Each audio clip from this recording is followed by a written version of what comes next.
But Jo Elmira is performing with S Club again. They're performing in Clapham tomorrow. Shirley from EastEnders.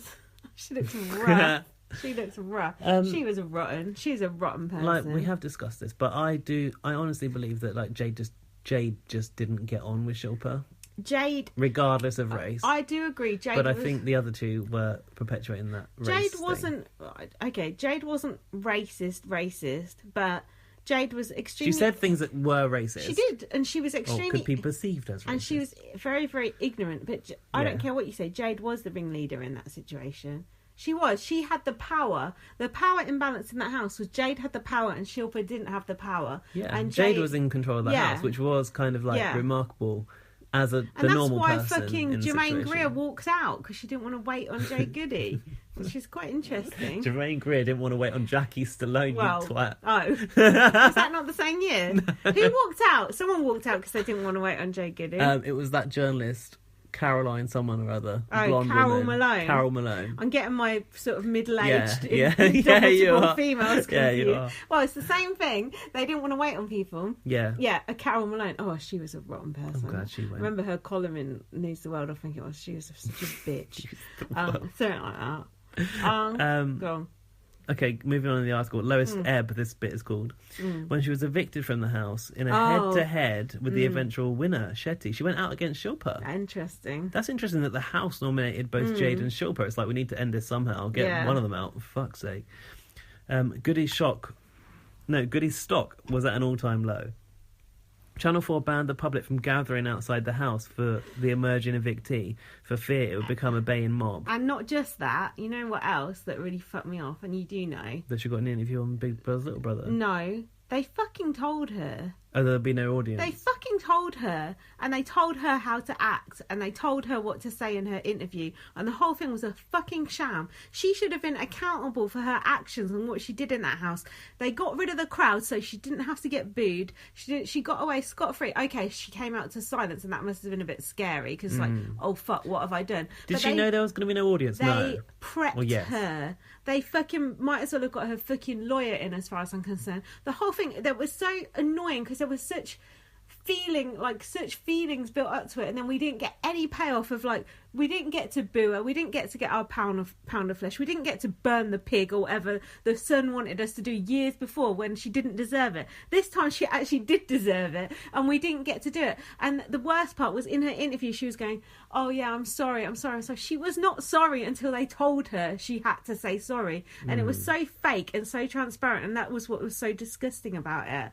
It was just But wrong. Don't you think, like, in like human nature is you're not sorry until you realise you've done wrong anyway, because you're doing what you wanted, what you felt was right at the time. I guess, because when Danielle and Joe came out, they were both still bagging out Shilpa, because they both got normal interviews, because Jade got that. Do you know what? I would really like to watch that series again. Yeah. I know, as horrible as it would be. Make your fucking blood boil, mate. No, but I think that I need to watch it now with a different, times past. I want a different mindset. I can remember so much about it, and just, you know how indignant I get about things. I can just remember that feeling. I can feel that feeling in my chest now of how it's just wrong. They shouldn't have told her, like, okay, you said this, you shouldn't have said it. And she came out and she was like, oh, is my career over, blah blah blah. And it was like, but what I don't understand was, hang on, she was evicted out the front door on an eviction show with no audience, so presumably went directly into an interview with Davina. But the only interview that I remember was with Dermot. It was a really namby-pamby, softly interview, like fucking Daily. It was like that sort of thing, like, are you all right? There. It was like that. Do you know what? This is a special way to happen. We should just do the Jade Goody racism eviction and see what that was like. Yeah, because I want to look at my blogs from that time, because I wrote some good shit then. I know that sounds vain, but... No, like, I'm sure, because that's actually something that you really felt passionately about. There was some serious stuff going on there. Yeah, anyway, we shouldn't go on about that. But it's interesting. But have a guess if you were a Sun journalist and Jade Goody has just been voted out of the House for Racism, what would you entitle the headline as, based on her name? That's what I'm thinking. I don't know. Subtitle, Bully Jade booted out. Main headline. I don't know. Goody riddance. Ah, nice. Yeah, that is good. Not bad.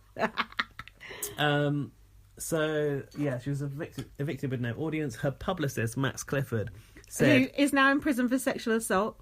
Is he? Yeah. He's serving Of who? 8 years for sexual assault. Fuck. Yeah. Of like, clients? Can't remember now. You're some young girls, I think. You know what? If you ain't assaulted with someone in showbiz, you're not anybody I at the literally moment. cannot believe what's going on at the moment. It's mad, isn't it? And believe me, it's only the tip of the iceberg. Definitely. It's terrifying. It is terrifying. There must be so many celebrities Are shitting themselves now. Good.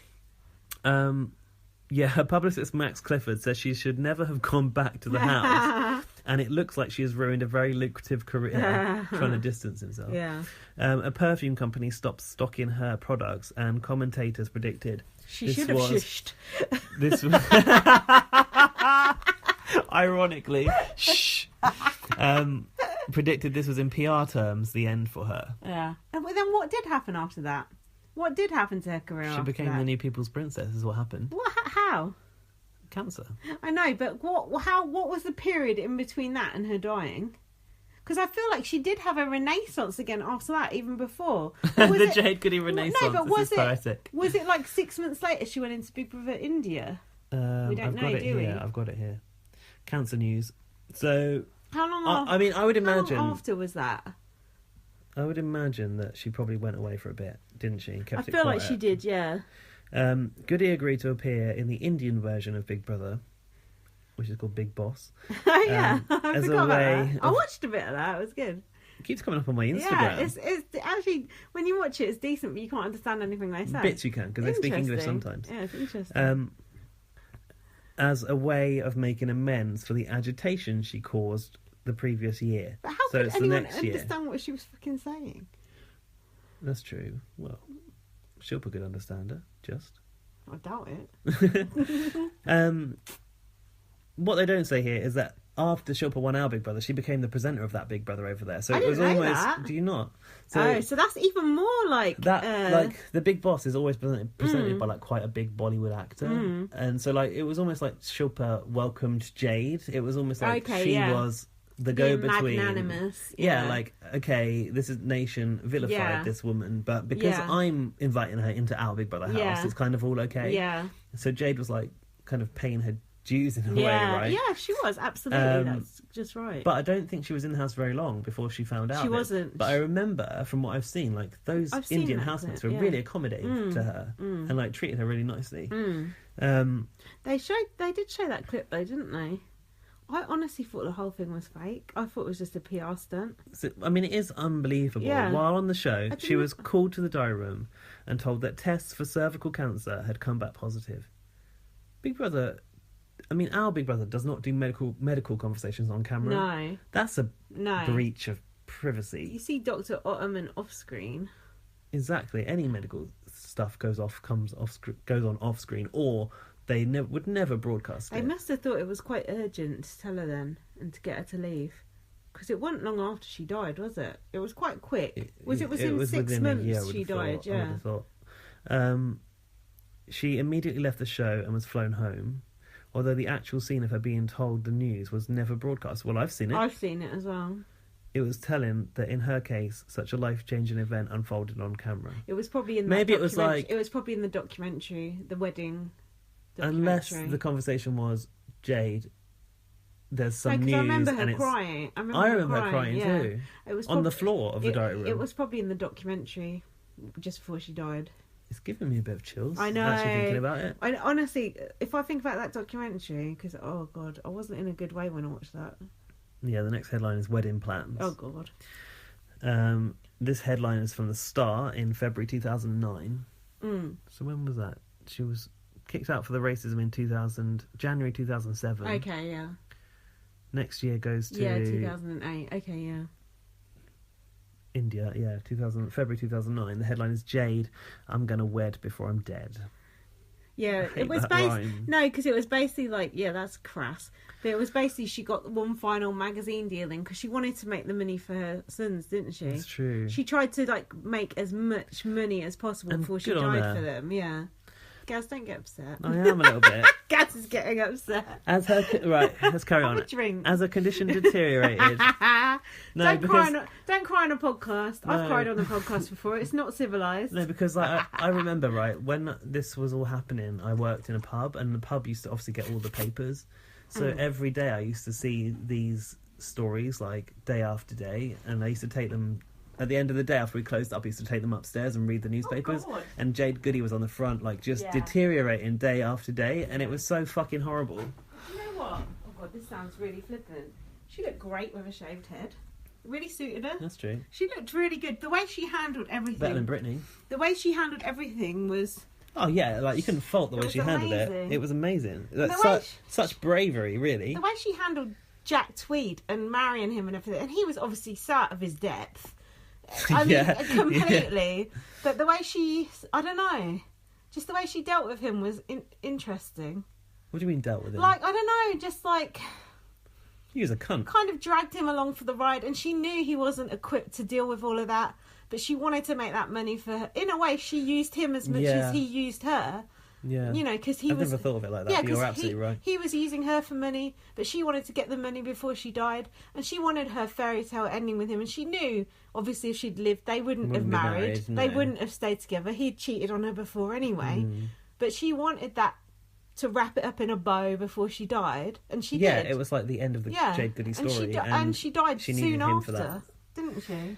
So, as her condition deteriorated, Goody vowed to marry her partner Jack Tweed, who was also in the Celebrity Big Brother house with her in that series, in an attempt to make as much money for her children's future as she could.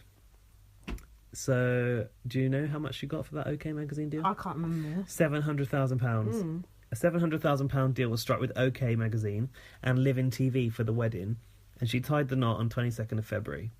The couple received a standing ovation from their 200 guests after they exchanged vows at Down Hall in Essex. Oh, fuck. Tweed was released early from an 18-month jail sentence for assault. Beating up a taxi driver with a golf club, I remember. And the terms of his curfew were relaxed so he could spend his wedding night with his bride. Although there were some complaints about bending the rules, overall there was an outpouring of sympathy for Goody, and even Prime Minister Gordon Brown sent his best wishes. Okay. That's the end of that article. Which doesn't even go into her death, actually. I mean, goes without saying that came next. It was really sad, and it was really, I don't know. It was like a kind of cut price Princess Diana dying, wasn't it? I don't know if it's just like my time of life, but like I don't think since Princess Diana there had been as much of a focal point of any individual story in the media. No. Remember that poem that Jack Tweed read out at her funeral? No, it was one of the funniest things I've ever seen. Was it? It was awful. Sorry. Because he couldn't read it out. Yeah, it was hilarious. But yeah, it was awful. It was horrendous. And what can you say? She was a rotten person at times, but she was just a silly cow at times, and she was a nice person at times. Yeah. We're all fuckheads, aren't we? Essentially, yeah. Sometimes we're not. I'm not sure I can face podcasting that whole series. I'm not sure you got it in you, the looks of it. I don't know. Like, I just want to review it. There's more to say about it, that's for sure. The fact we've said this much about it is interesting. I'm glad we found this article, actually, because it kind of led us through it in a sort of succinct kind of way. There's more. You're right, there's more to say about it. Right, let's move on. Yeah, it's all a bit too sad. I know, Gaz has got upset. We need to give him a Valium. Have a sip of wine. Have a drink. I ain't even got any Valiums, though. Why have I got 18 Twitter notifications? Oh, fuck no, it's probably just... Someone spamming me. Okay, so what other things we're going to do? So we're going to wrap up the series as a whole. Oh, it's really fun. I liked it. You could definitely see a lot of the tropes coming in that we're going to go on over the years. I think we said it. I think I said it about Big Brother 2, that it was like the start of modern Big Brother, but that definitely is the start of modern Big Brother. Yeah, because it was the start of sex and the Big Brother house. It was the start of the first twist, major twist of them trying to manufacture drama rather than just letting the drama happen. Although they were still letting a lot of the drama happen, but with the bars, they were trying to manufacture drama. Yeah, that showed me that you can do like a little bit of manipulation and also let everything else play out. Yeah. But there was a lot of alcohol involved. I think letting in them that drink series. for 9 or 10 hours, that is mad. That's interesting. Now they get dribs and drabs when Big Brother opens the hatch. Yeah. But that's interesting. It felt like it was being left to play out a lot more, didn't Yeah. it? Even though there was they were making out they were tougher Big Brother with this